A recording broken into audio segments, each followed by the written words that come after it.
How's it all going? How's everybody getting on with their day, man? Day before Thanksgiving. Super duper happy to be here. I'm Jack Devine, and welcome back to another shot at the office hours concept. We're gonna talk about China Doll, one of the slower, more dirgy songs within the Grateful Dead's extensive catalog. Beautiful song, and one of the more, in my opinion, beautiful developed voice leading progressions of theirs. I'm waiting to see if I can get onto the YouTubes to see if I can find. There's my live stream. Now I can follow along with any comments if there's anybody there. Hey, hello, how's it going? All right, yep, that's me. Hey now, James. Hey, it doesn't get better. Yeah, I agree. China Doll is one of the best things. I will definitely take some time, Catherine, to talk about the 335 in today's, after we talk about China Doll for a little bit, okay? So if you'll bear with me, Catherine, I'll be happy to field your questions about this guitar, which you'll see quite extensively on this channel. Let's see what we've got cooking here. All right, China Doll. Dirge, D minor, literally, saddest of all keys, according to Nigel Tufnell. All right, so we've got D minor, okay, F, and we can get the major 7 in there. Now here's probably the best and hardest chord to start to internalize. Here is this B diminished sound. Okay, gosh, I can't get the, here we go. Let's change my camera angle a little bit. There we go. So, see that? That's a B flat chord with a B in the bass. Okay, and this chord shape inverts every 3 frets. Hold on, let's see if I can get this microphone. Yeah. One thing about this lavalier is it's really good, but boy, oh boy, it wants to be pointed right at my face. So let's get this, maybe. All right, everybody should definitely take the time to chide me and scold me for not having my shit together.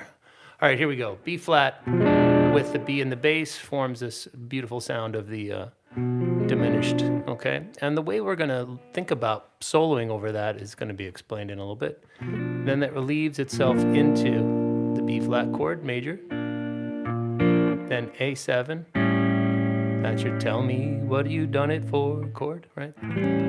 Back to D minor, again to F, C. And now we're going to talk about the connection between C major and A major, okay? Now we've all seen the connection between C major and A minor. So if you are writing a song where you're going from a C chord to a D chord and you want chromatic movement from the C's root,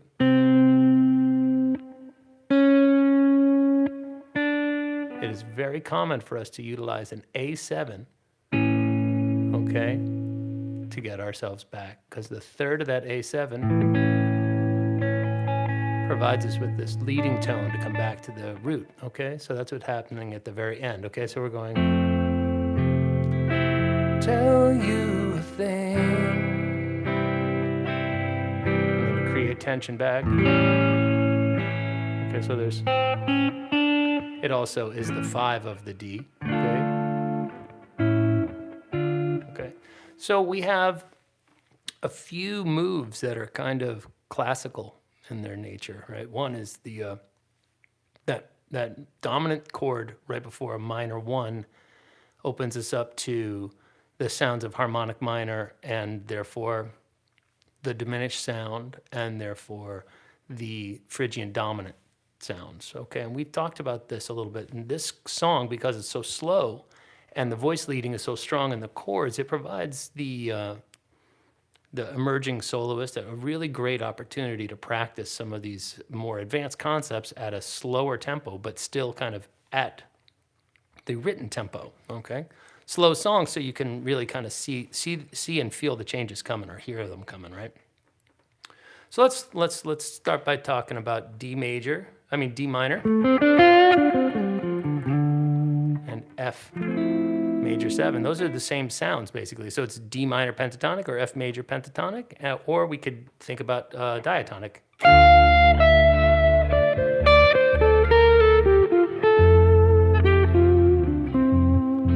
Okay, that's literally just coming down the F major scale or D minor scale. Okay, and that's over the first two chords.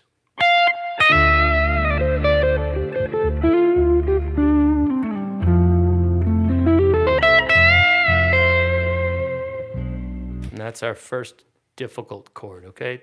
That's that B flat with the B in the bass, okay? So I want you to think about it like B flat with a B in the bass. Okay, so that means where you see the B in the bass, you're gonna echo at up an octave and you end up with that diminished sound. Okay, but still think B flat 7. Okay. Okay, and that's the B diminished chord. Okay? B diminished, all right, is also very similar to G7 with a flat 2. Okay. You can hear that that's a G7 voicing. If we just, there's the flat 2 of G, right? So, okay. And maybe you want to take a little time to look at this idea over top of a diminished chord, okay? As if it's a B flat chord with a B in the bass. We want to approach from B approach from B flat into B, and then play through a bit of an arpeggio.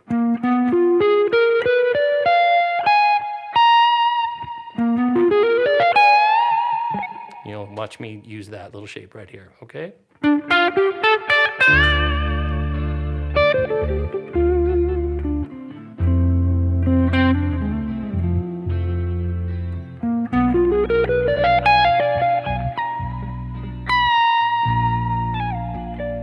Back to B flat, now A7.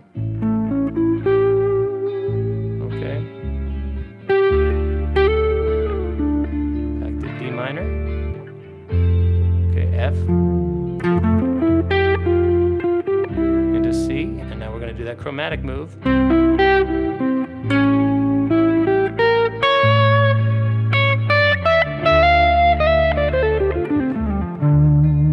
F major.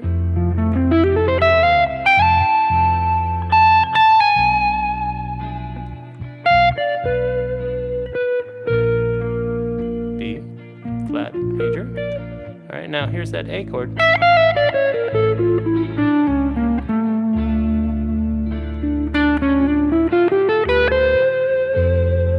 All right, so that A chord presents us with some really interesting opportunities.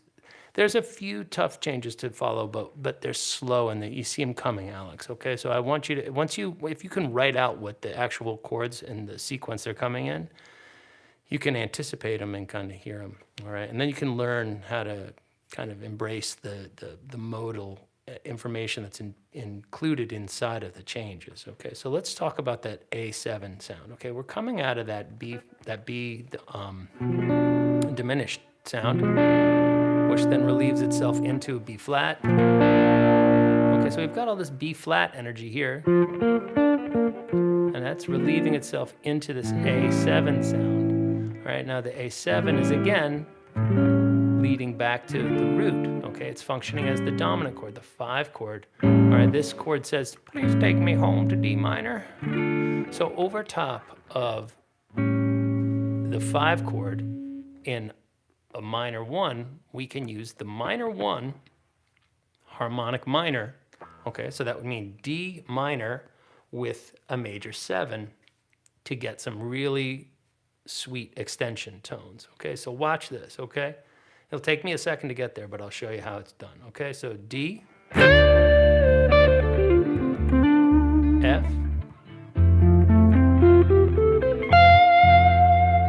here's the B, diminished, B flat. Now we're gonna play A, but we're gonna think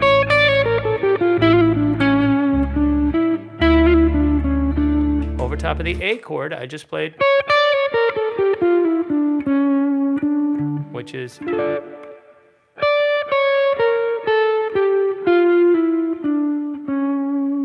okay, and anybody who's studied harmonic minor will see that that's the D harmonic minor. Okay, but embedded in there is we've got the 3 of the 5, the 5 of the 5, the root of the 5, and the third of the 5, and then these extensions.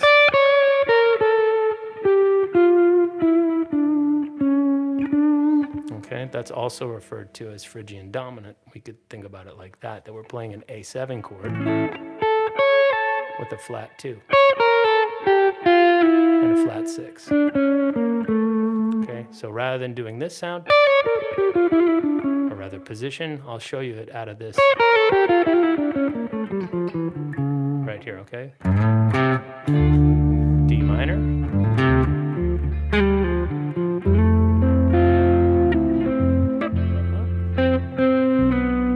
There's the diminished. Okay, straight B flat.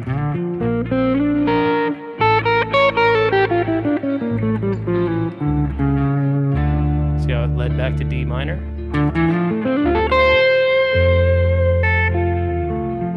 F, and now C. And then the C note's going to go up to C sharp. And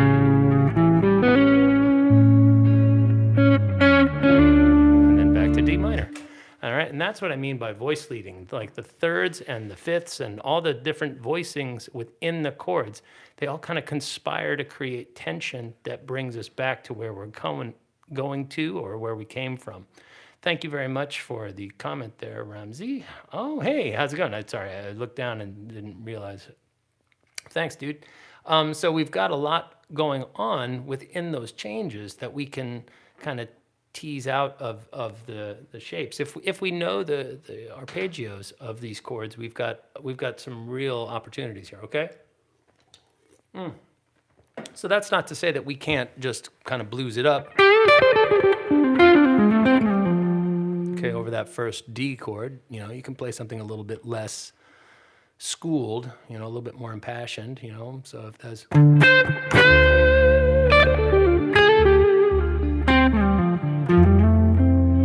into the F chord. Now here, you're gonna have to use some brain power.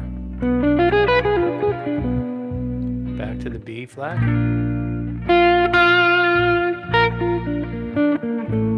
Okay, and then we've got, that's that A7, that's where we get some optionality.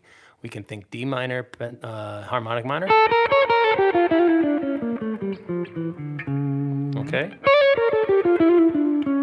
Or we can even think about playing a substitute of a C sharp diminished chord over top of it. And let's take a second to examine the similarities between a C sharp diminished chord and an A7 chord. If we change this note here from B flat to A natural, I'm not suggesting you play this chord off. Okay, this is quite a reach. But if we look at what's happening here, this is the third in the base of an A7 chord. Okay, so 3, flat 7, root 5, right? That's this inversion of an A7 chord. And if we just kind of cheat this up to B flat, we've got a C sharp, which, by the way, will invert, all right, into here, and then all of a sudden it's an E diminished chord, okay? But if we look at that, okay, the same notes kind of inverted, but you can start to see the 5, 3, and flat 7 of an A7 chord. Again, that's why this is a viable substitute. It's 3/4 of the way there. So really, the ear hears this as an E7 chord with a B flat. See, there's the A7. 3, root, flat 7, 5. With just this little extension in there, the flat 2 and the flat 6. Right? Okay, so out of that, that's harmonic minor. Sorry. And also Phrygian dominant. And also contained therein is this diminished idea. Okay. Diminished has, okay, the diminished triad, or triad, well, not triad, but arpeggio, is actually part of the modes of the harmonic minor scale. So we can access it along the way too. So anywhere C sharp, E, G, okay, and then B flat. Okay, so the cool thing is this song has a substitution for the A chord here, okay, and it also has a hardwired into it this B diminished sound as well. So we have two neighboring diminished sounds that we can access. And that makes for a pretty wide open playing field once you understand how to kind of utilize that substitution, okay? And I know this is kind of an elevated thing, but what we can do is look for a real world kind of simple way of accessing this sound. So if we just can think out of this area here, D minor, everybody can see that, I'm sure. F major, again. Now, if we just think about the B diminished chord, B, all right, and the B diminished chord is made up of minor thirds. So if we think about a minor third up from B, a minor third up from that, and a minor third down from that.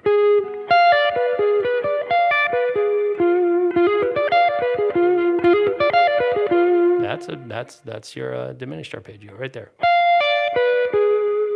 Okay. And you can already see that that's an E7 arpeggio with an F at the top. Kind of like an E with a flat 2. Okay? Okay, and therefore it would invert every 3 frets.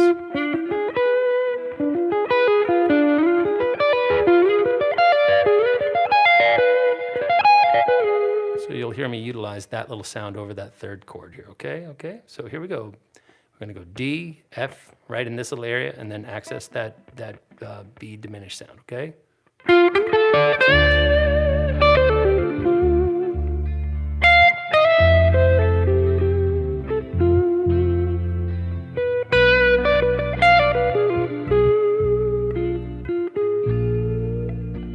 To B flat, now A.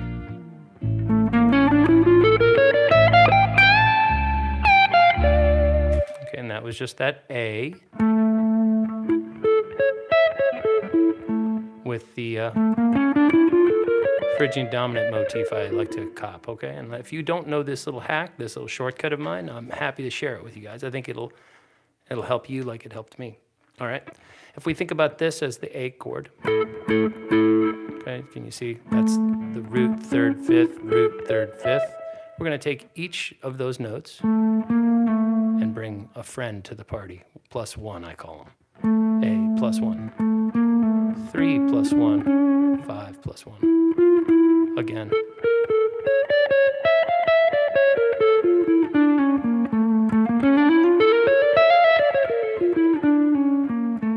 Just coming right up the triad, okay? Don't involve the flat 7. The flat 7, he doesn't get to bring anybody to the party. This guy's a loser. He's on his own, rather, okay? So we're just going to go A +1, C sharp +1, E to F, B flat to B, back to A, C sharp to D. Okay, so let's hear those 4 changes, okay? D minor, F major, B diminished.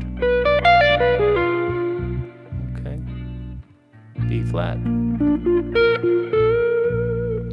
A with our little right back to D minor. F major. Now to C. And now we're going to take this and come up.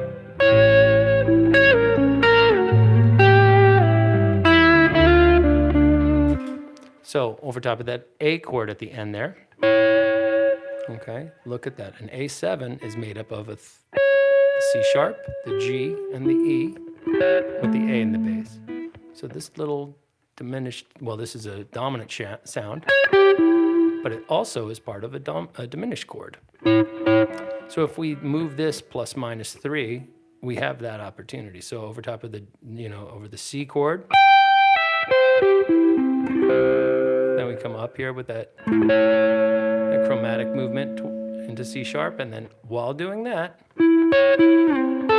sorry, we go -3. And you'll notice that we end up again with our approach tone right back into the D minor, okay? And that's one time through the progression, and that's the way I theoretically approach this, okay?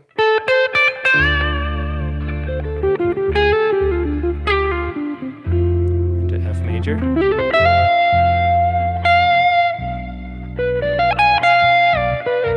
Whoop. B flat. Now we're going to play our A with the dominant, Phrygian dominant. Back to D.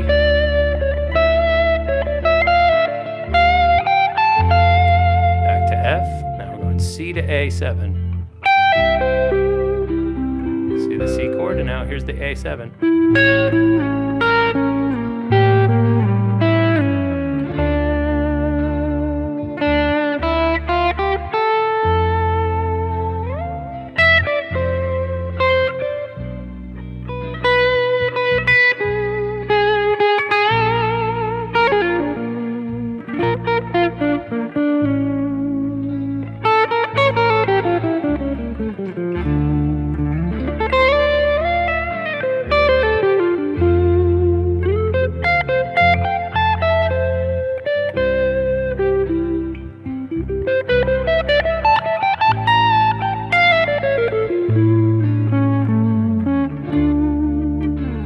And that, my friends, is pretty much the way I think about this tune. All right. Now, I know that that's a lot to keep in your mind, but maybe you guys have some questions about what we just talked about, or maybe I just threw everybody for a loop and I don't mean to do that, but hey, so if you've got any questions about China Doll, happy to answer them. And if you want to pivot and move off to something else, now's the time to do that, my friends, because as you noticed yesterday, if you tuned in, we did have some power problems. And what am I dealing with here? I've got, some very antiquated technology, but I have remedied it apparently. On the way is a cable that will allow me to charge my teleprompter, cell phone, and keep my camera getting the interface, feeding it with all of the information that I've got cooking right now.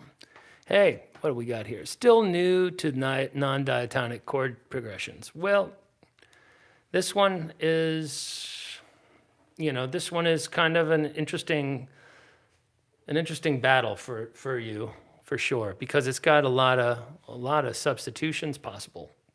But if you just break it down into thinking about the first two chord changes are diatonic, right? The D minor to the F major, all right? Then all we're doing really is looking at this little motion. Okay, so we're playing. Okay, now that's kind of like an altered G7 sound. Okay, very creepy.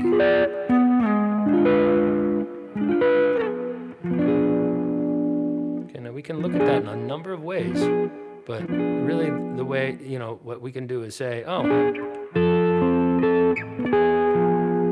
right, the 5 and the 3 of the F came down 1. Okay, we can look at it like that. We can say, oh, the B flat we're about to play into just has a flat 2, and then finally relieves itself. Okay, kind of a suspension. Okay, and then that whole mishigas goes down a fret into the 5 chord, and back to the root, okay? The rest of it, it's just more voice leading, right? So in particular, that C to A7, okay? That chord changes. It's a little funky, right? Because we don't have, oh, sorry, here we go. Okay, so we're doing C, and we can think about an A7, going back into our D. Okay.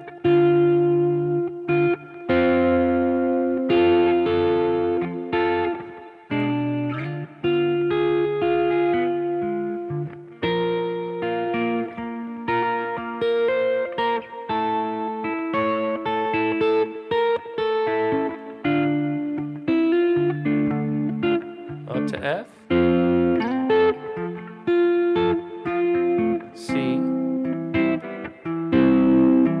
A7. So see how C is basically just A7 without bringing in that C sharp. So if you just think I'm playing C, and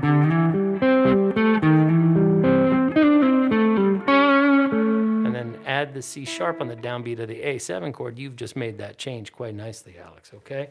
It can be a bit of a challenge, but like I said, if you chart it out, and I just literally mean write the chord symbols down, you're not going to have too much trouble remembering what it is. It'll be right in front of you, and you'll see the chord changes coming because you know the song. If somebody who doesn't know the song and has to sit in might have to struggle a little bit for sure, unless they've got some jazz training or a little bit more ear training. All right, so that's a half an hour on China Doll, and I think that's a pretty good. I think it's a pretty good primer for anybody who's interested in that tune. If you'd like to stick around, we're going to talk about this 335. Catherine, are you still there? Catherine Savage. Hey, you are either a man signing in on your wife's account, or you're like the only female who has ever tuned into any of my lessons. So I truly appreciate you bringing your femininity to the party. All right, friend, here we go. Look at what we're talking about. This guitar is the first first one of these guitars. I own two. I own a red one. That's the same year. This is from 1966. It's all original with the exception of whoever the owner was. At some point in time, put a Bigsby on the guitar and took this trapeze tailpiece off. And you can see this little, they call that a birthmark. So that's where the Bigsby was mounted. And I don't think there's any extra holes, or if there are, they're underneath that part, which is stock to the guitar. And then the only other modification is right here. If you look, am I a big gearhead? Yeah, I guess I was for a long time. Now I just kind of look at tools. You can see those little holes there, right there. I'm kind of pointing at one of them. Okay, there's one on each of them. This guitar at one point in time must have had another set of tuners put on it and those are unfortunately called Shallard. This guitar has been Shallard, okay, which is the brand of the tuning machines, which in theory offered a better performance in terms of tuning, but put some new holes in it, which is like, why would anybody think to do that? It's awful. So I used to be a big gearhead back when, Alex, to answer your question, when I used to run a recording studio and all that stuff, I kind of had to stay up on it. And to some extent, I guess I enjoyed doing that. But now I'm kind of more of a pragmatist in terms of if something gets the job done, I don't really need to sweat the total minutia, like, oh, this transformer offers better performance at... Nah.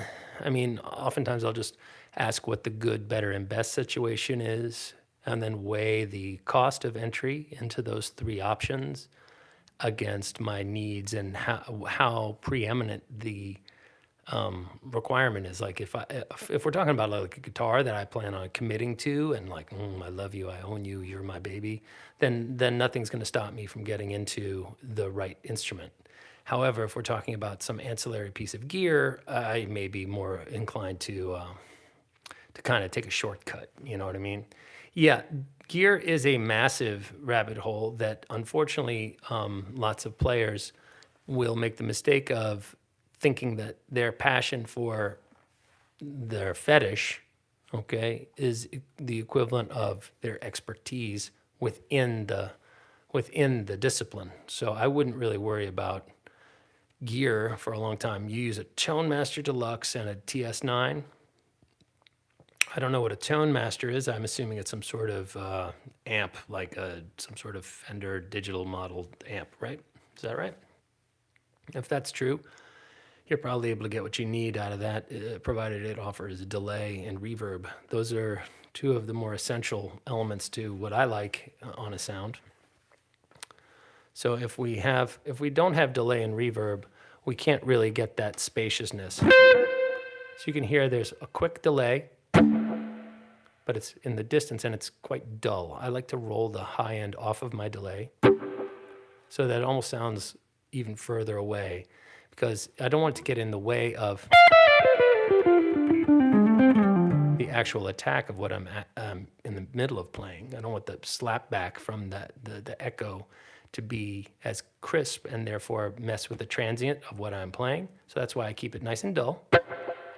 And I don't usually use too many of them, because really I just need to have a little bit of something to play off of. And then the reverb is, quite long on this one, but whenever I'm choosing a slow, spacey ballad, I'm more inclined to pour on the sauce a little bit more aggressively. There is no delay built into the amp, but it's basically a digital deluxe reverb. Sounds like a good starting point, man. That's what I'm using within my my modelers. This is a deluxe reverb model or profile within the Kemper, and so there it is. And I just use that plus a little TS9 in front. Always made sense. The tone does really begin in the fingers. Yeah, I mean, obviously it's hard to get to make like a roaring super lead sound clean. That's difficult, but you can always turn down if you have a modicum of sensibilities regarding whatever amp you're working with. I feel like you can make any sound kind of, you can get a hell of a lot accomplished with just a little ingenuity. And I can't overstate how important the right hand approach is to what happens here. All right, so imagine your right hand being your voice in terms of how loud you're talking. If you could probably hear me talk like this a lot more or for a longer period of time than if I talk to you like that, right? And so if I talk loudly and in a nasal way, there's like a fatigue that happens inherently. Just nobody wants to hear that, all right, for very long, or they get kind of pestered by it. And so similarly, we want to make sure that we're not shouting, quote unquote, with our pick, right? We don't want to be going every time, like kind of smashing it into the strings. We want to find that little sweet spot where we're kind of underneath the dynamic max and then poking up to it periodically. So it kind of, so there's going to be little tiny indications of where the dynamic limit or range ends, but we're not living there. We're not redlining our sound the whole time with overzealous right hand picking. That's a huge thing. So finding enough speed and energy at a relaxed, with a relaxed nature within your right hand is an essential part of becoming a more elevated soloist, okay? Because if you can't play calmly and quickly, right? If it always sounds frenetic when you're playing fast, then you can't really play fluid but smooth over something that's kind of dainty, like this song in particular. So you'll notice that I'm not really going hog wild even when I'm laying into it. So let's look, right? If I might hit one kind of defining big note within a line, okay? So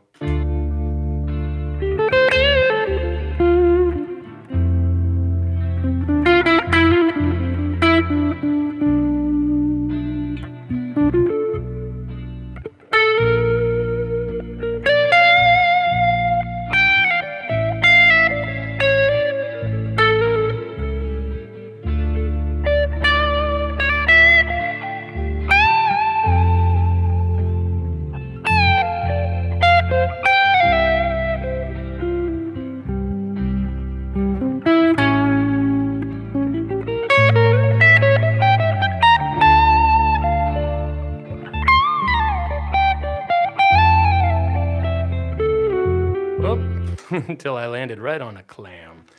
Bivalves are free. All right, so that's really what we're looking for in terms of right hand picking dynamics. We don't want to be yelling all the time, and we can't also be muttering. We actually do have to make some clear statements, okay? So you do have to define, right, what you're doing, what you're saying. So the more you actually understand what you're, what you're trying to do, the less it gets away from you. Like, so I'm not totally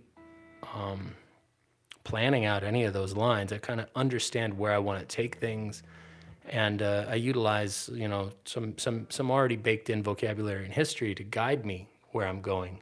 But a lot of the stuff I'm just like, I'll figure it out when I get there. Okay. But it's based on having enough infrastructure in terms of my practice regimen beforehand so that, I can kind of find my way around. Plus, it's not the first time I've played the tune. I have some ideas and some sounds kind of trapped in my head that I know how to coax out. So, when I see A7 chords and I know I'm over the top of that, I'll just like that, okay? So let's see what else you got to say here. Alex, you're saying you recently been listening to bootlegs of SRV and he did use the middle pickup. Yep, and pick close to the saddle. Well, I mean, the man had kind of a very rugged and bare bones rig, right? He's not doing anything. He wasn't doing anything very high tech. Yet the gear that he had, he knew how to manipulate. So he's a good example of the tones in the hands kind of thing. Though it is hard to create the SRV sound without certain elements. We can do it on a Strat much easier than we can on a Tele, but it can be done. And or certainly, easier than if I handed you like a metal guitar with really skinny strings tuned down to C sharp. It'd be hard to sound like him.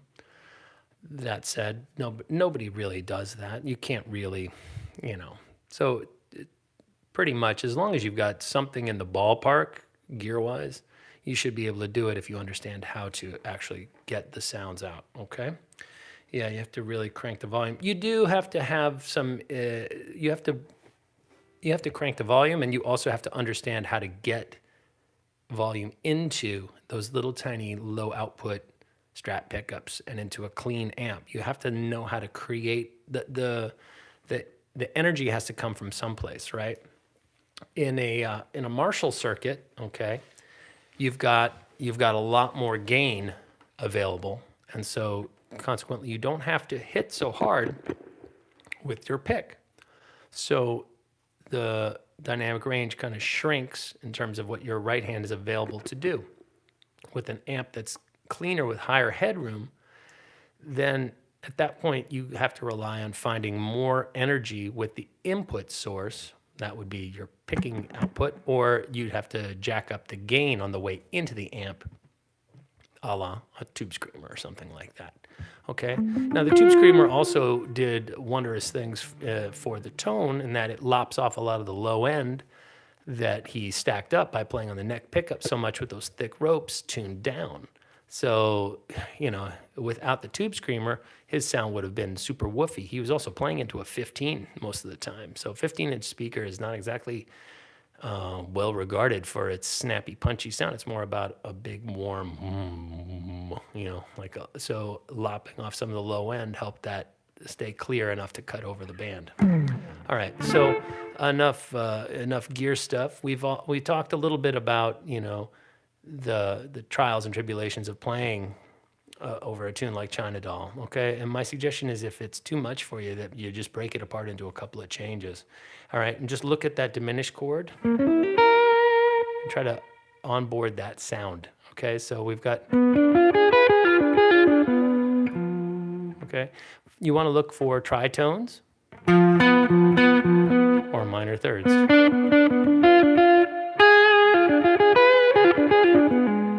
So that's how you arpeggiate. Is you find one of the tones in the diminished chord, right? And then you think flat 5 above it or minor third above it. All right. And if you go flat 5, all you're doing really is going 2 minor thirds. See, that's 1 minor third. And there it is. Okay, so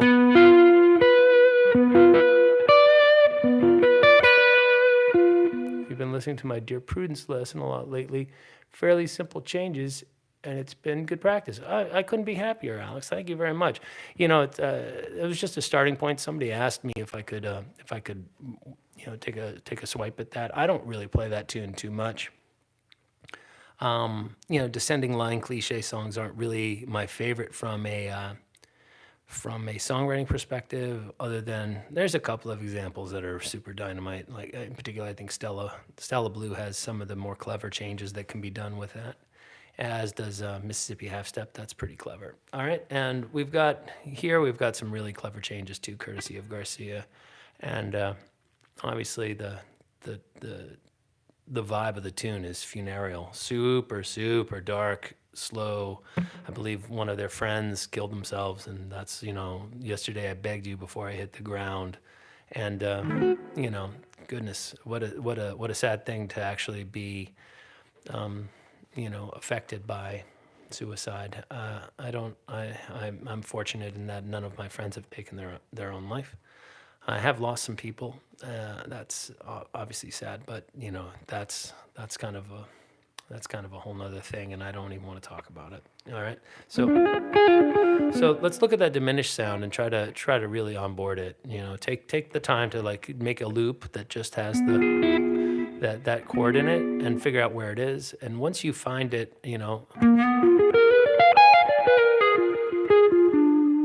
right.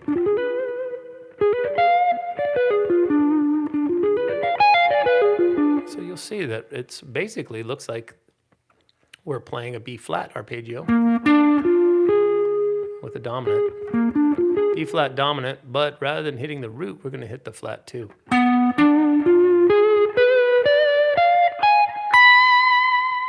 And that's why it wants to relieve itself back into the B flat. Okay, and then we got our... Right, that's the A Phrygian dominant sound, pulling back to the 1. And those are the back-to-back, the clever chords within the song. And then we get the same thing happening where we get the C.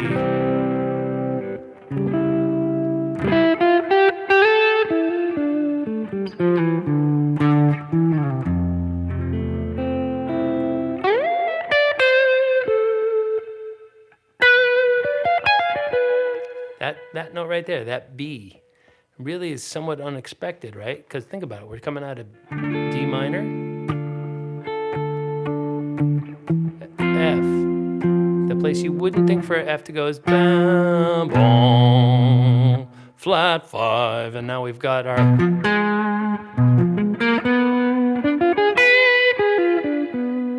Okay, and then...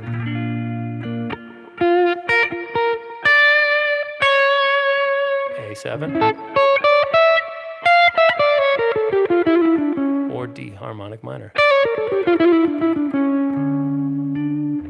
right? Oh, sorry. Bum bum, right?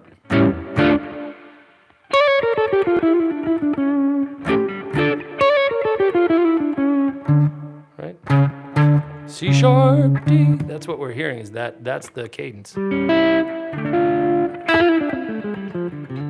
All right, so while you can get bluesy over that first D minor chord,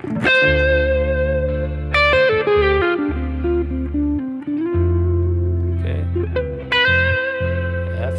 Now we've got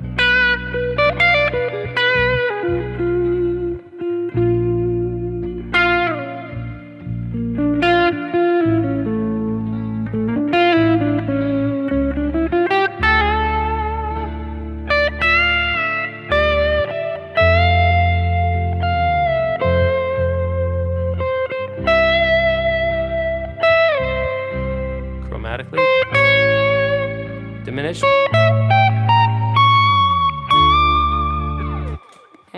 Super tasty. All right. I'd like to thank my son, by the way, for finding and outsourcing this original 1980, whatever it is, 9 or 1990 Bad Motorfinger concert tee for me. Brand new, mint. You're awesome, Walker. I love you, buddy. Thank you for that. All right, Alex, you've asked the last 1,400 questions. Sorry, my friend. You're what those in the McDonald's industry would refer to as a heavy user. Anybody got anything else other than Alex? Otherwise, maybe I should jam. All right? It's almost an hour of office hour. Oh, hey, Alex, thank you very much for by the way, I'm just busting your nuts, dude. I'm just fucking around. it is perfectly cool for you to ask me all these questions. That's why I'm here, and I do appreciate anybody being involved. If there's anybody that's got a question, Dynamite, ask away. Otherwise, I'm going to go upstairs and do the dishes because I know those little punk monkeys of mine. They came downstairs, made lunch, and then left a shitstorm in my kitchen, and that drives me bonkers. I don't know if anybody else is like that, but like I can't stand walking into a mess. Ugh. I like to be able to walk into my yeah. That's how it goes, Alex. You'll be there soon. You're not too old, right? You're like in your 20s. What's your deal, Alex? Whatever. All right. Well, all I know is I'm a happy man, but I am getting pooped. I've got to say, 52. I'm headed 53 this April. You guys can give me a birthday present on April 20th and say, hey, how's it going? That's right. I'm born on 4/20. So that's funny, right? Ha ha. Stoner jokes, but all that aside. So I don't know. The other options that we can do is maybe talk about blues, which is something we never really hear a lot about when we talk Grateful Dead guitar, is how important the blues is to kind of understanding what's happening just within our changes, right? Because we're doing a lot of stuff. Like if we're looking at an A blues, right? Hey, Ben. Hey, same here. You're 420? Oh my goodness. I'm 420/70. That's my birthday.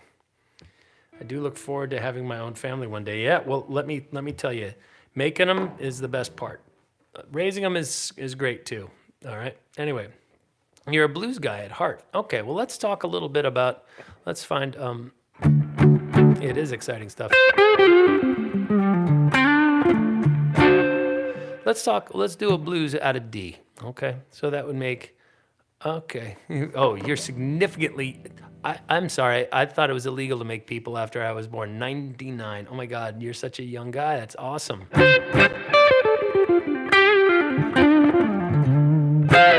All right. So let's take a look at just like a D blues. Okay. So D, 7, G7, D7. Back to G7, G7, back to D, A7, that's our 5, and then back to A.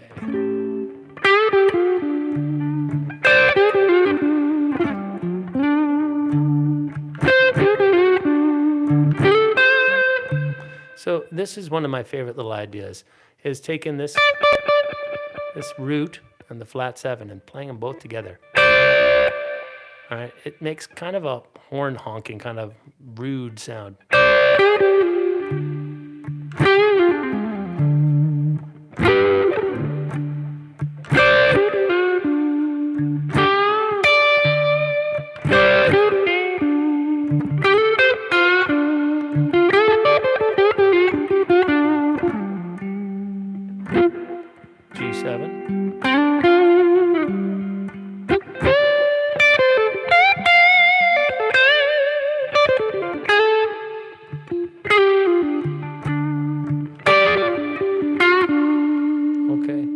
To the 5 chord, that's where things kind of get a little different. All right, we want to think about over the 5 chord, we can do, right, get up to, it's 5, the 5 of the 5 is our 9. So we can come to, okay, back to the G.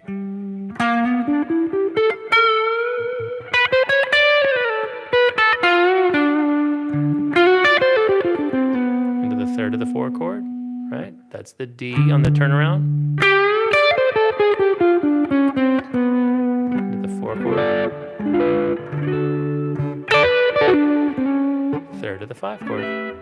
So by working within the simpler structure of a blues tune, we can learn how to play the changes a lot easier than we can because, than if we're playing like a tune that has really complicated changes because we can kind of feel and anticipate where they're going. So, that's the 1 chord.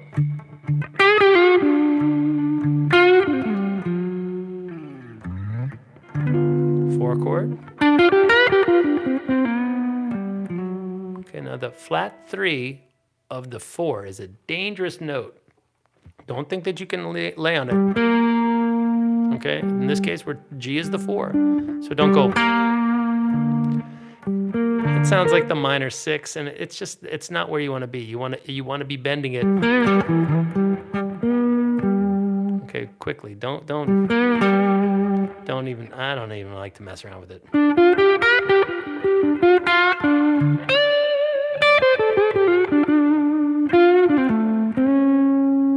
Now that's me bending 1 fret into the 3rd of the 5 chord.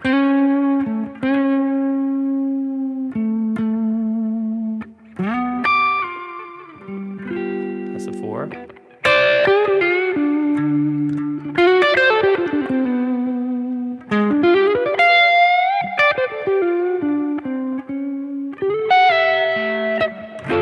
Okay, that's a nice little turnaround. Okay, so that was the D7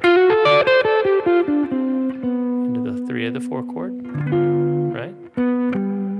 Then a diminished arpeggio. Back to the 5 chord.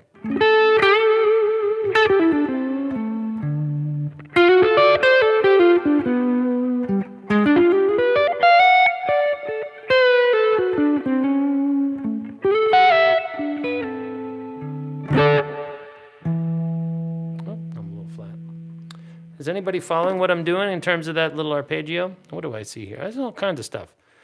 Ben, you should definitely listen to blues singers and transcribe them. Yeah, that's a common piece of advice I've gotten. It definitely helps. That is true. I've gone through and done the... if you do that with Muddy Waters or Willie Nelson or Aretha Franklin or any of the greats, like to me, Ray Charles, pick one and figure out how these folks dial it up. And you really can really surprise yourself. If you want to learn the blues, you need to listen to a lot of B.B. King. Yeah, I mean, obviously. Oh, Dave. Hey, David, how's it going, man? Everything good down in San Diego, bro?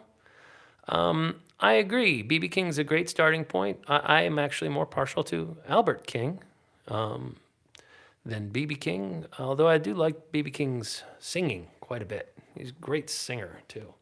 I went and saw him play with Bobby Blue Bland at the Hollywood Palladium, I think, at the Universal Theater or something like that.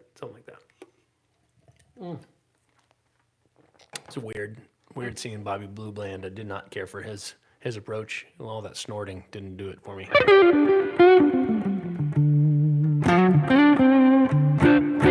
So if we're looking at that blues, thinking about the 1, maybe helpful to think about it more as a major chord, right?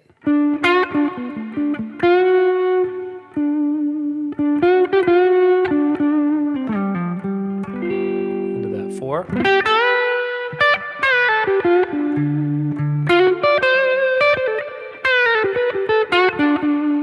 Then bust out that flat 5, that flat 7. You can definitely, by playing the 4 Mixolydian, you're playing the Dorian of the 1. So, you could think of it. It's kind of the same thing. It's just flip side of the coin, right? So if we look at the D Dorian, right, and then we think about what G Mixolydian would be. Same exact notes. So you could think about it that way if it helps you. My general focus is on referring to things by what you're playing them over, right, rather than where you're getting the information. So if you ultimately are going to think about that as playing over a G chord, see it as playing G mixo. Even if you start out by playing it coming from the perspective of recognizing, oh shit, that's the same notes I play when I play D Dorian. And that's when you start to realize that there's a lot of musical synonyms, okay? So there it is. Sounds kind of wonky, probably won't do that. No, that's cool. Albert King, Freddie King are great too. One of Jerry's early, Freddie King, yep. Absolutely true, David. You are a font of wisdom and factoids that are interesting and pertinent. So really the question is, most of the time when we're talking about a blues, whether or not we're playing a happy blues or a mean guy blues, tough guy blues. So let's take a look at like the distinctions, right? Would be if we're looking at more of a, if we're doing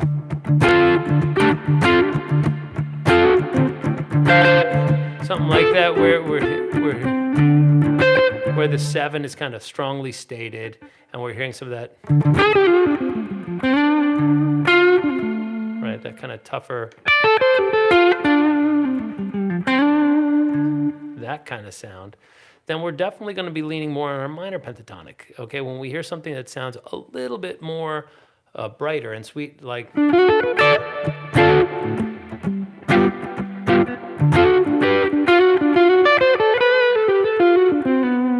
That kind of brighter sound, then we're going to lean towards the major pentatonic as our kind of home key. I just saw somebody ask a question about positions or something. Are there certain positions in the pentatonic scale that sound better over the 1, 4, or 5 chord? Yeah, I mean, well, yeah. What you need to do is think about it. If you're playing at a D, right, you're going to want to be aware of which pentatonics you're using here. Okay, so we can think minors. We can think majors,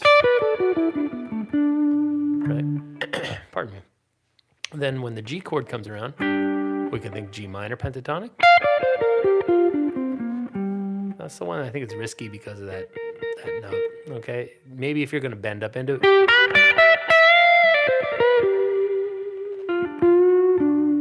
I like that, but I don't really like to hit. Not unless we're doing a minor blues, like a Thrill Is Gone kind of thing, where the 4 chord is in fact a minor chord. And even then I tend to overlook the minor 3 of the 4, which I know is kind of a heady way of talking about it, but I just don't like that sound too much. And then so we've got the minor pentatonic of the G and the major pentatonic of the G. Okay, all within the same little area. And then A, we've got A minor and A major, right? So what we're doing is taking the same harmony. The thing about blues is really the harmony doesn't change just because we go to the 4 chord. We're going to think about it like over the D chord. And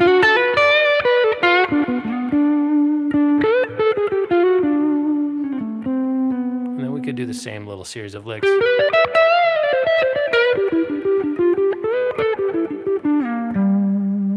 Sorry.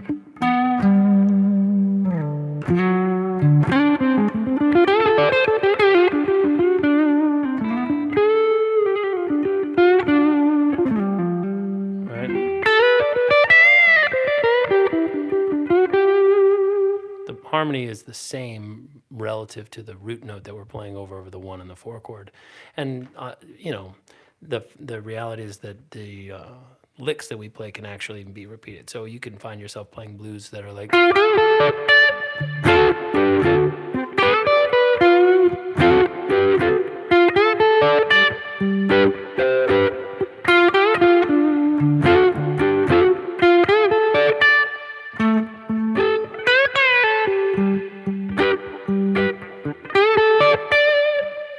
that kind of thing.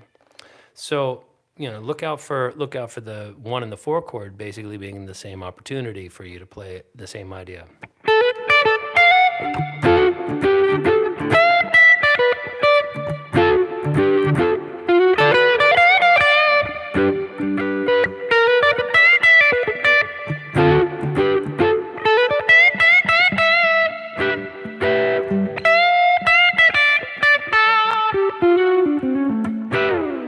Now, granted, I'm still playing the China doll sound. I would not normally approach blues with this much reverb. So with that said, you know, hey, that's kind of a good way to think about blues, is major and minor pentatonics being mixed together. But you can't just indiscriminately jumble them up. You actually have to have some lines figured out. So one of the things that we'll do is take a look at the triad and flatten that third on the way in, and then get the 6 working off of the 3-2. Okay, that's flat 3-2. Any advice for picking through runs? Man, I got to tell you, Nick, thank you very much for your question. Let's talk a little bit about picking. All right, absolutely. This is a huge, huge part of the guitar and its problems. I mean, and don't think that I'm not on the same journey that you're on, bro. All right, let's take a look. Let's see if I can find something that has a little bit less here. Okay. So let's take a look at just picking late 80s. Oh, you're talking about Let the Good Times Roll. Les bon temps roller. All right, so let's talk about picking. Okay, as far as I can tell, there's two real schools of thought on picking. One is alternate pick everything, and the other is by hook or crook, get it together. All right, but when we're looking at alternate picking, the thing that really is going to be driving us, you tend to default to down picking and often find that this is a bottleneck for speed. Absolutely. Okay, so first thing you want to do is recognize that if you're doing downstrokes, you're actually doing upstrokes, okay, at the same time. You're actually doing twice as much work. See how, in order to do another downstroke, what did you actually have to do? You had to come up anyway, so you might as well go half as much, okay? Now, granted, there's a different sound to it, and you might not like that sound. Sometimes you want to hear that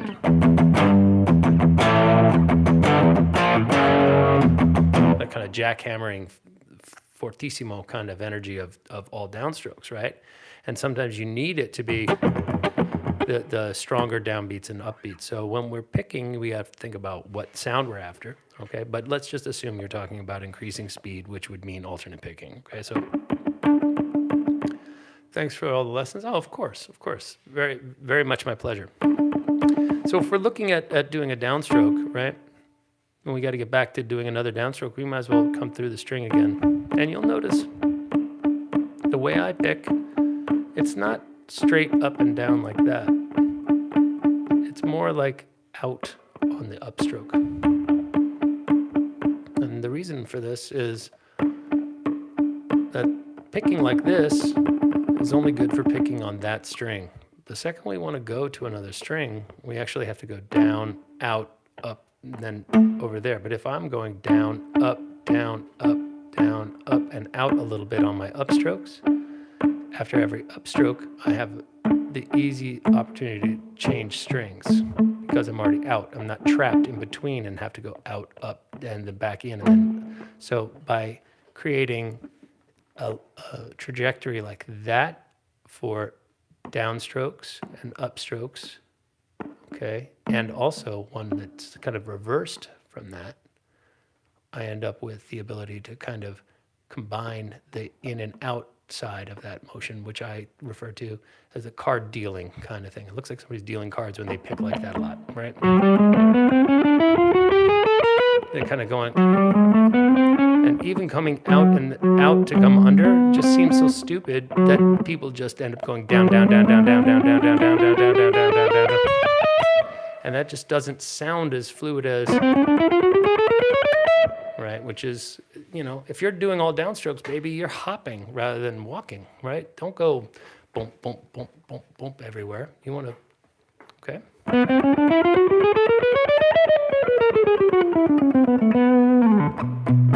So my suggestion is that you onboard a little alternate picking exercise that I do.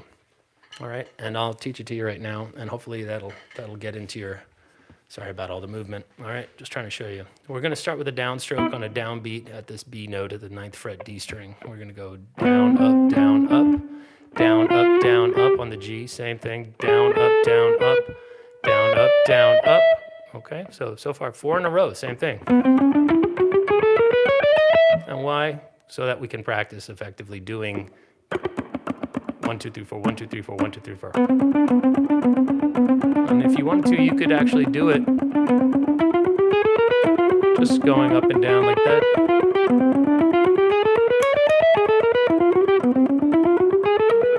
Okay, but I prefer this, okay? Down, up, down, up, down, up, down, up, down, up, down, up, down, up, down, up. Yeah, it is practice. Yeah, it can be practicing starting the same runs with an upstroke can be helpful, But really, my whole discipline is the downstroke and the downbeat are aligned most of the time. That's the feel I like the sound of. So I don't usually want, I like the dominant beats to be played with downstrokes. I just feel like it dances more. Like, I don't know, people who clap on on the 1 and the 3, it's kind of a, I don't know. I guess that's just the muso snob in me. Okay, so I like downbeats for downstrokes, so or downstrokes and downbeats to be aligned. Okay, so that's 1 and 2 and 3 and 4 and 1 and 2 and 3 and 4 and 1 and 2 and 3 and 4 and 1 and 2 and 3 and 4 and 1. Okay, now you'll notice that we hit 1 note on the A string and 7 notes on the high E. These 7 plus this 1 makes 8, and that's why the exercise will loop. 1 E and a 2 E and a 3 E and a 4 E and a 1 E and a 2 E and a 3 E and a 4 E and a 1. Okay?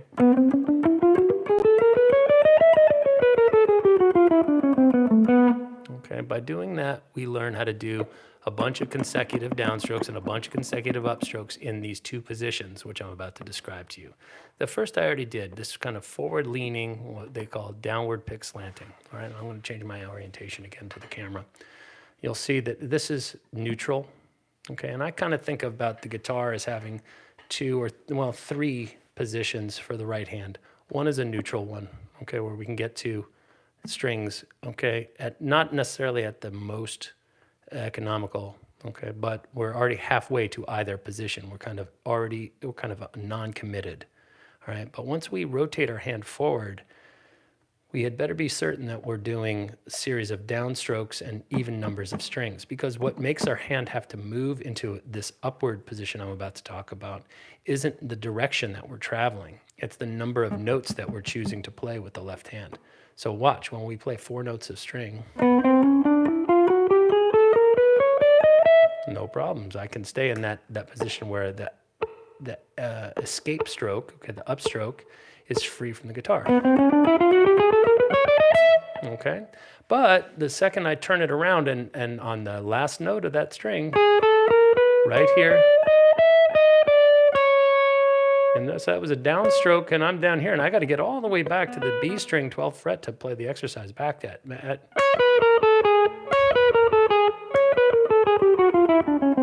So in order to hit that that's a downstroke, so the next thing has to be an upstroke.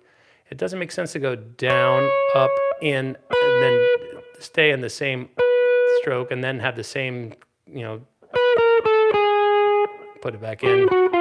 So rather than have that lumpy put it back in and keep playing in that rotated position, you rotate to this position, okay? Which, if this is downward pick slanting, this has come to be known as upward pick slanting, all right? And now we have what I would call like my backhand, okay? So if you're like a skateboarder, you could be a goofy foot or whatever like that, or, but so like, or if you're surfing front side or back side, that kind of thing. For me, this is like my forehand in tennis, and this is my backhand in tennis. I'm definitely weaker like this, and this is what holds me back, and I tend to avoid playing to this position when I don't have to. Pardon me. All right, but it does have some advantages in terms of little rakes and sweeps and stuff like that. So you got to get it under control. So watch what happens here. Okay, we've got down, up, down, up, down, up, down, up, down, up, down, rotate, up. Okay, and by the time we get here, we've gone 1, 2, 3, 4. That's even. 1, 2, 3, 4. That's even. 1, 2, 3. Oh, that's odd. And that's why we had to rotate.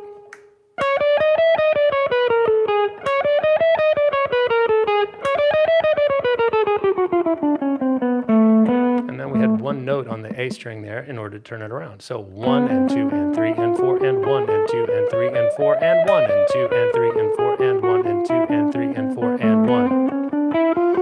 That's all I have to say. Okay, but that way you're doing a looping exercise, and it goes from the D string to the high E and then back through the D and tags just 1 note on the A string. And that way we're learning these 2 kind of essential strokes, the downstrokes like this and the upstrokes like that. Okay, and the way that you want to visualize this, if you're still tuned in, is there's this plane of the strings.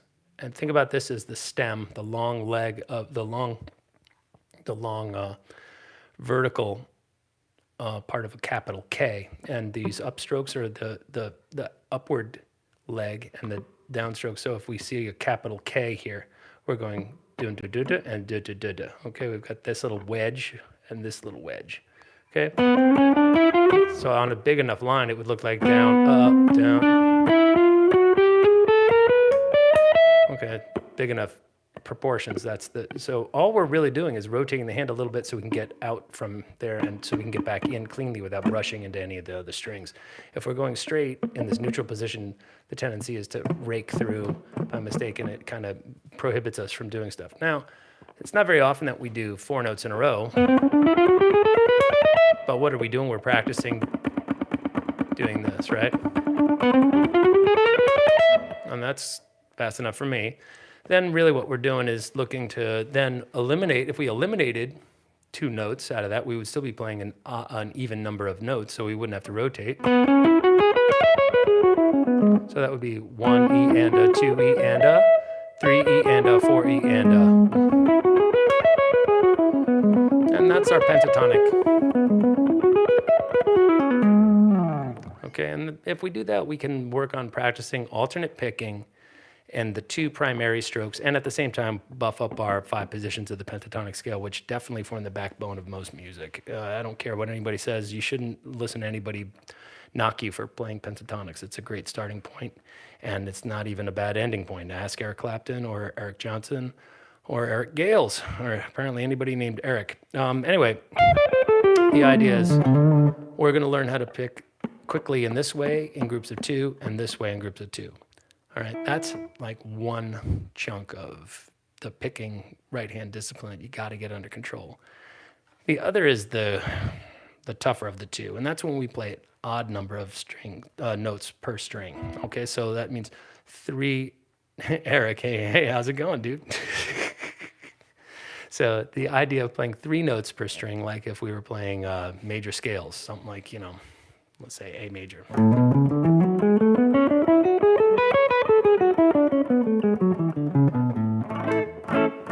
Something like that is definitely posing a lot more difficulty, okay? Because look at my hand. This one we can't really dedicate to any one big position. We have to stay in this neutral position and still accommodate the getting over the string. So down, up and over to get to that. Down, up, down. We got to get over the A, under it, and then. So just sitting there practicing that.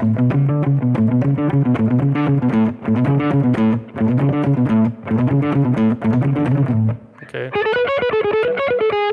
Those are called Gilberts in my world. I call those Gilberts because I learned it from Paul Gilbert. This little exercise of going.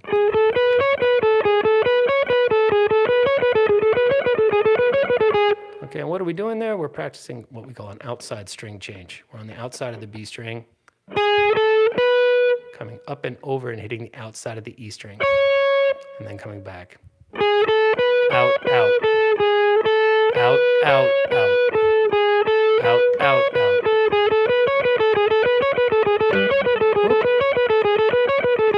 Now, if we start that same exact sequence of 6 notes, but rather with a downstroke, we start with an upstroke, we'll practice the inside string change, which is an option that definitely happens when we alternate pick 3 notes per string across multiple string sets. Okay, so this is a necessary mechanic. So you want to break it down into 2 very digestible chunks. The first one is this.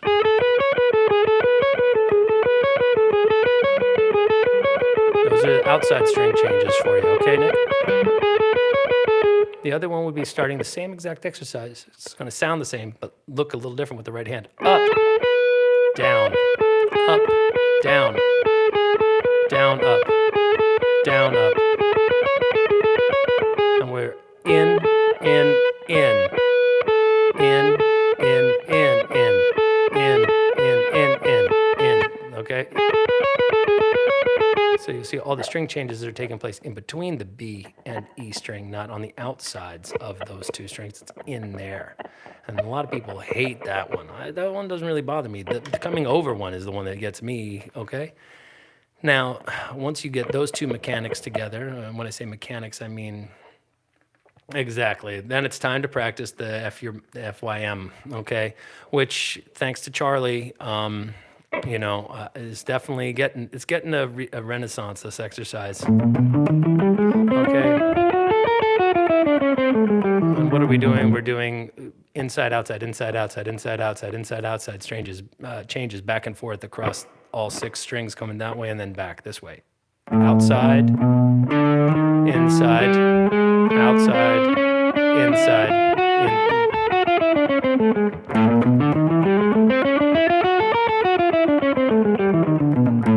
And this is another exercise that we can't really dedicate one position over the other. Okay, and if you do, I'd say the upward leaning position is the easier of the ones to tackle this from.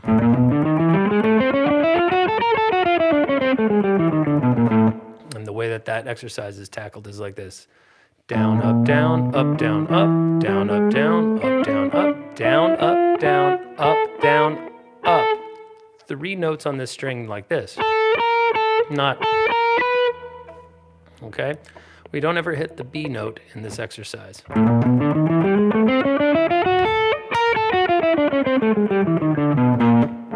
So now we have it loopable. 1 E and a 2 E and a 3 E and a 4 E and a 1 E and a 2 E and a 3 E and a 4 E and a 1.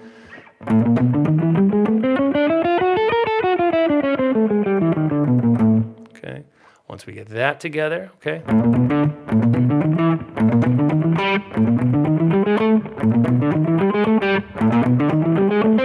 Right, we're practicing adding 1 note at a time, right? That's the big note, getting up and under that A. I hate that.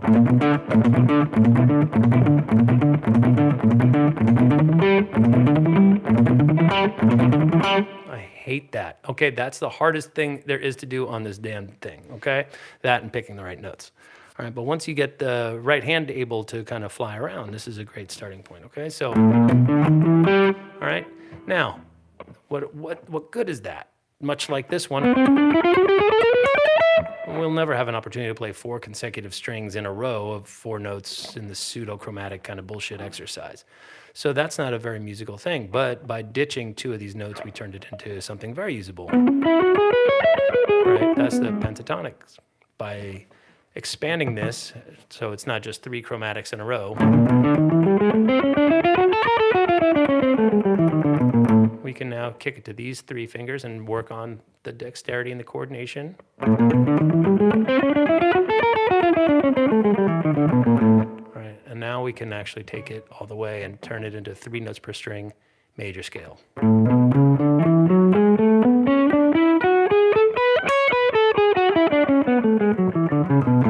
1 E and a 2 E and a 3 E and a 4 E and a 1 E and a 2 E and a 3 E and a 4 E and a 1. All right, and all of its subsequent modes: Ionian, Dorian, Phrygian, Lydian, exhausted. Okay, so that's my quick primer, I'm not sure, on how to get your picking thing together, Mr. Nick. All right, and I thank you for tuning in, and hopefully, if you're not subscribed, hopefully my dedication to education will earn you subscribing and hitting the bell so that you can stay notified. Okay, who is this? Oh, it's Jordan. Jordan, you've got quite a long comment here. Jordan, this one's been kicking my ass the last couple of days. Yeah, I'm telling you, I don't enjoy it. I've been adding string skipping with it lately, like E, D, you sadist or masochist, I guess. Yeah, but you know, Jordan, you're young. I'm old. I'm gonna die soon. You're much younger than I am, and you've got time to actually torture yourself to get your picking together. All right. So my suggestion is anybody who hasn't spent 10 or 15 minutes today playing either their Gilberts or the go fuck your mother exercise. That's what I call that. The exercise, the Voldemort exercise that can't be named. If we can't do that for 10 or 15 minutes a day, we're not going to get better at the mechanics involved with the right hand. Alex, I'm just kidding around. If we can't do that, right, you're not going to get any better. So figure out what your best one string accented 16th note tremolo is. Like that. Clock that on the speed. Figure out how fast you can change strings. Clock that on your metronome, okay? Always work down a little bit from your max, okay? And ingrain it slowly but surely.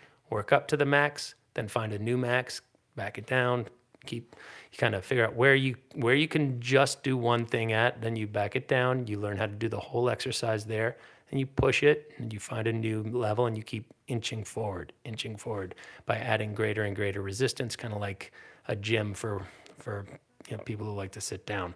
It's a very big workout for these two little things, but not a lot for the rest of your body. So make sure you get up and walk around a little bit.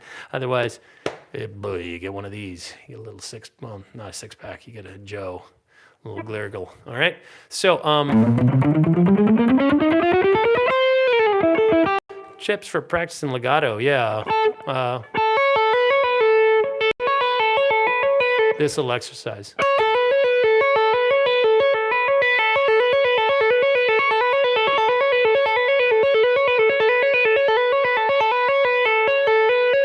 One and two and three and one and two and three.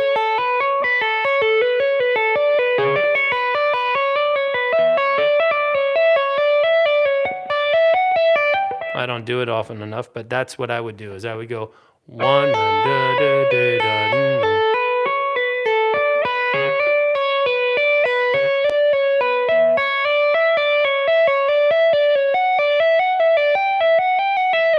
Okay.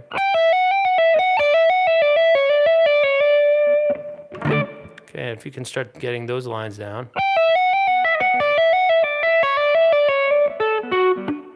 Okay.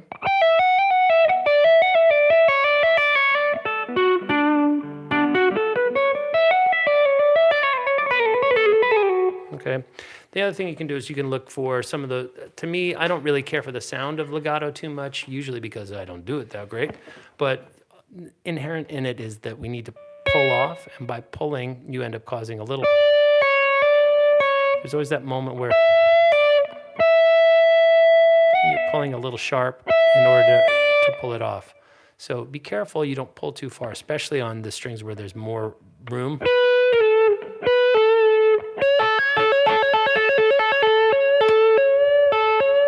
You see how the temptation is to pull down and sharpen the note. Careful of that.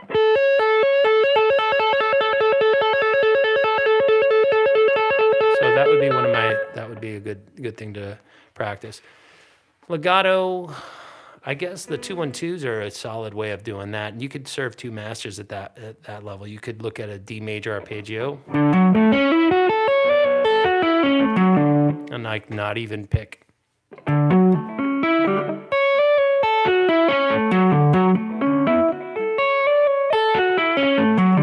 I'm not even picking. Okay, it's just hard. It's a lot of hammering on strength required to do that. So then maybe you just do it on the way back.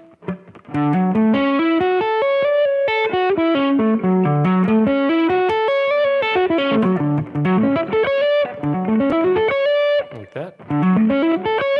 I'm not really that big a fan, like I said, of the legato sound, but yeah, it's definitely. Whoop. Okay, so you can obviously look at that, like I said.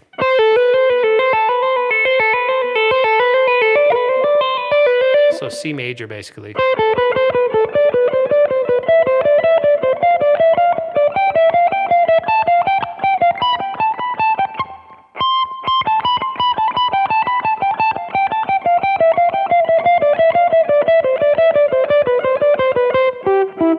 Then do it legato.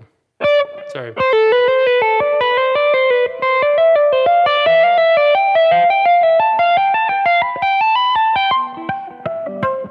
Okay. That's kind of what I would do if I was interested in it. I would also watch a shit ton of Dan Quayle's videos. He seems to be the new kid in town for that kind of stuff. Bill Brown, thank you for the compliment. I appreciate that. Ooh, I've always wanted to ask if there's anything new I'm practicing or learning these days. You know, honestly, I'm not hitting a rut so much as just kind of like, What I really want to do is learn how to tackle the Bob Weir stuff in the Grateful Dead a little bit better. I've been contracted to play a couple of shows for that, and I'm kind of sweating some of that stuff. So I've been working a lot on how to get my Bob Weir stuff together, which has been kind of cool. I've done a little bit of research into creating a better sound for that, and let's see if I can get there. See if I can show you. Here's my phony Bobby sound. By the way, there's definitely something going on with the pick of choice. You got to use the right pick if you're interested in this.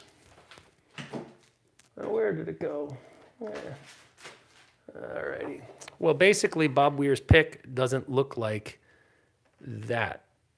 All right, it's got a much rounder. Did I drop it on the floor? I'm stupid. Anyway, I took one of these and I kind of buffed it flat. Okay, so that's kind of closer to this shape rather than this shape. All right, and it definitely helps get more of that little scratchy sound going on, that kind of. So when you get that in the middle position, both of them up, you know, good way, and then you get that.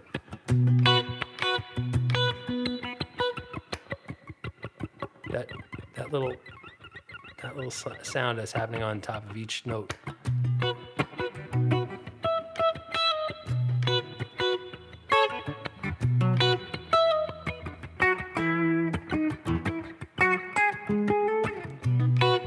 Get that little chirp sound to it, you know?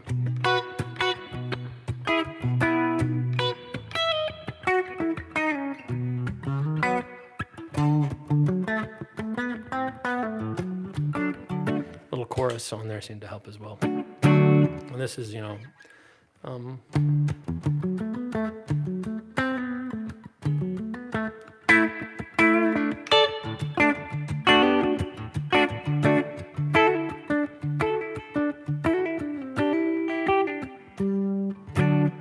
there's this really weird sound. What does that say?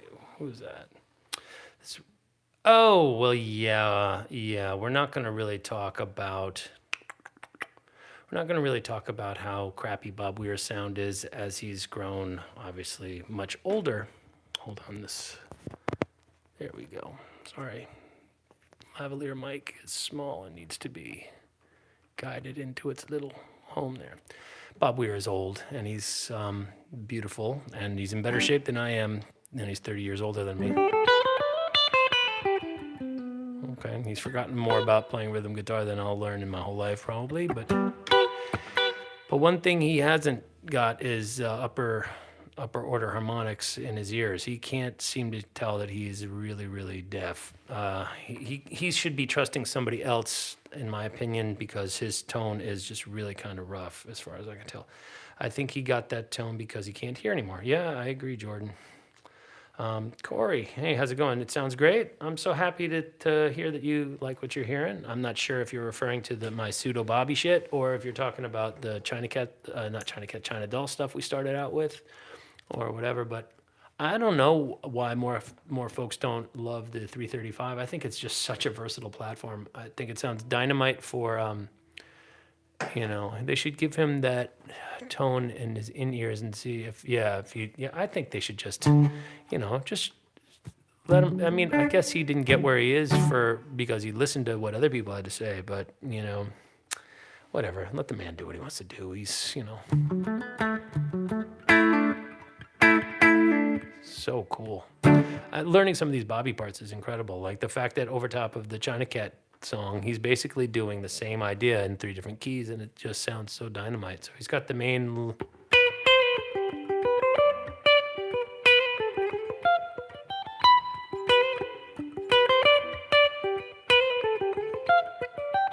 Right, and then the chorus comes, the solo is boom. This little.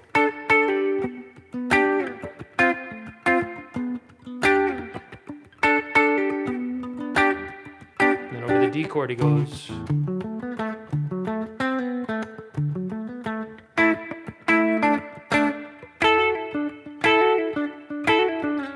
Wow, this. And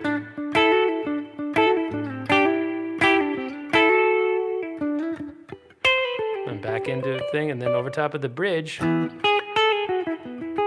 same thing.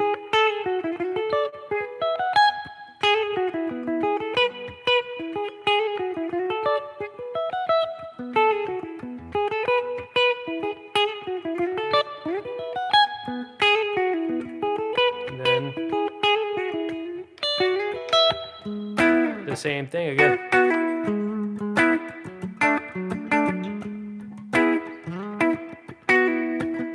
And then back to the B, he does the same again.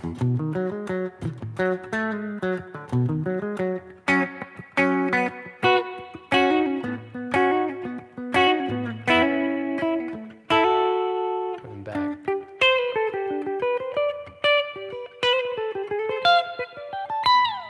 Mwah, chef's kiss. Gorgeous, great, thought out, well composed rhythm guitar. Spectacular. What does this say here? I will say I love his slide parts in Althea. Yep, that's true. I agree. What does this say? Show. I don't know whether or not he always uses slide for Althea, but it sounds, yeah, it does. You know, I am happy that he was afforded the opportunity to learn how to play slide on stage. That is incredibly generous of his bandmates. Listen to any Red Rooster from the 80s and you'll see why I say what I'm saying. That said, the fact is, if it took that to get to Althea, then so be it, because that's beautiful. I don't play it. When I play it, I'm usually playing the Garcia bits, that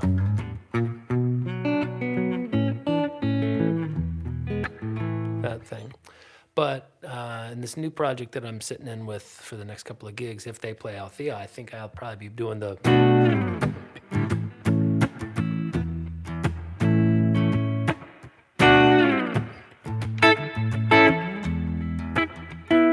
my kind of...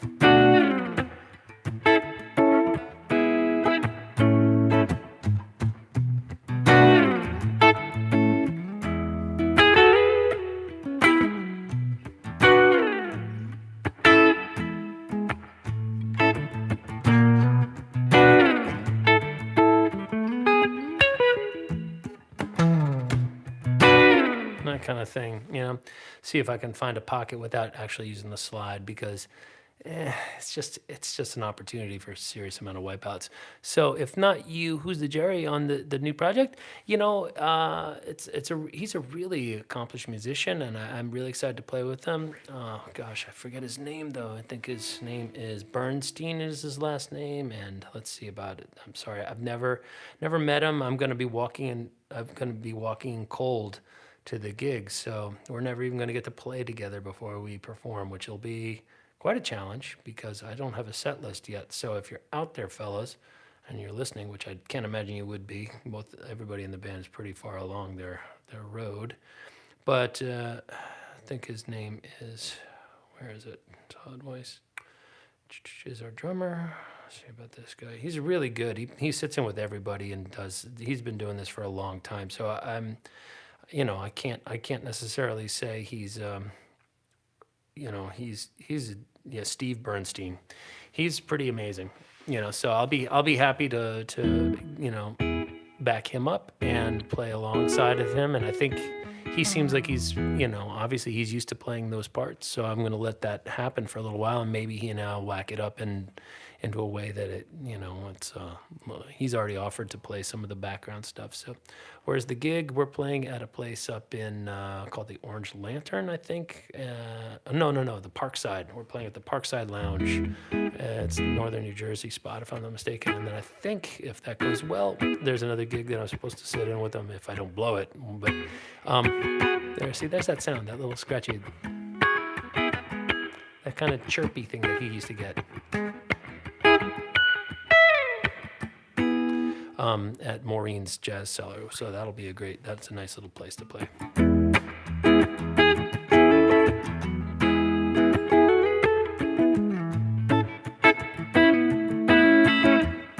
Yep, Jersey, my homeland.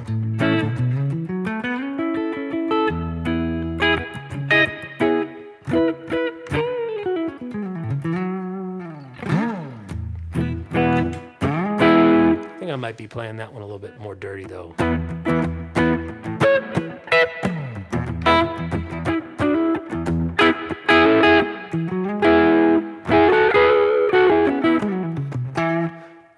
Who's playing this? Yeah, sorry, yeah, his name is Steve Bernstein.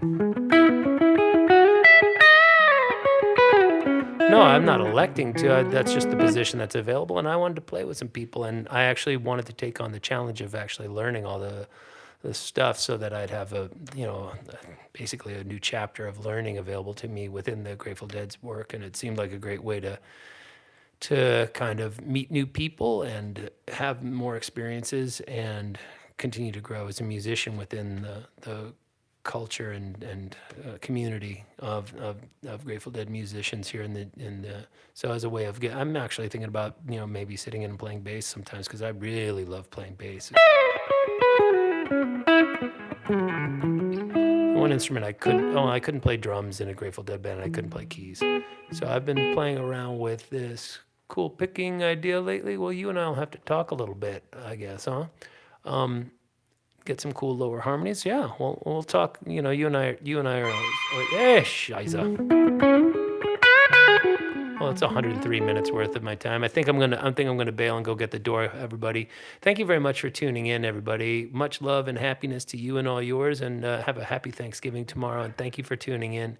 If you're not a member of the Jacksnax universe, please hit subscribe or hit the bell, even better, and that way you can get notified if you are joining out of some sort of randomness.